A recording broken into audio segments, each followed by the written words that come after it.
বাইরে ভাই এই প্রবাসে আমরা কত সুখে আছি সেটা একমাত্র আমরাই জানি। সারাদিন ডিউটি করে যখন ক্লান্ত হয়ে রুমে যাই তখন এক গ্লাস পানি দেওয়ার মতো মানুষ নাই।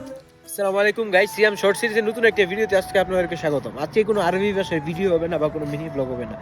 আজকে হবে মানে আমি বা আমার মতো যারা প্রবাসী আছেন তাদের একটা জীবন কাহিনী, মানে জীবনের ছোট্ট একটা কষ্ট নিয়ে একটা কথা বলতেছি আমি।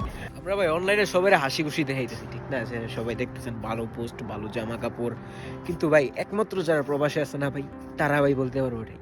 মানে অনলাইনের জগতের মধ্যে যারা যে হাসি খুশিতে থাকে না ভাই, অফলাইনে তারা খুবই একা। তাদের কান্নাও করে একা, তারা খাওয়া দাওয়া একা, মানে এভরিথিং তারা একা। কিসের জন্য? জাস্ট কয়টা টাকার জন্য। আমরা এই কষ্টটা সবাই দেখাই না। এই ভিডিওটা জাস্ট কিছু প্রবাসী ভাইদের রিয়েল লাইফটা আমি দেখানোর চেষ্টা করেছি। এটাকে একটু পার্সোনালি নেবেন না, কারণ সবাই ভাই এক না, ঠিক আছে? অনেকের আলহামদুলিল্লাহ আল্লাহ অনেক ভালো রাখছে সবাই। এখন ভাই কার কার আমার মতো এরকম অবস্থা অবশ্যই নিজে আমাকে অবশ্যই কমেন্ট করে জানাবেন।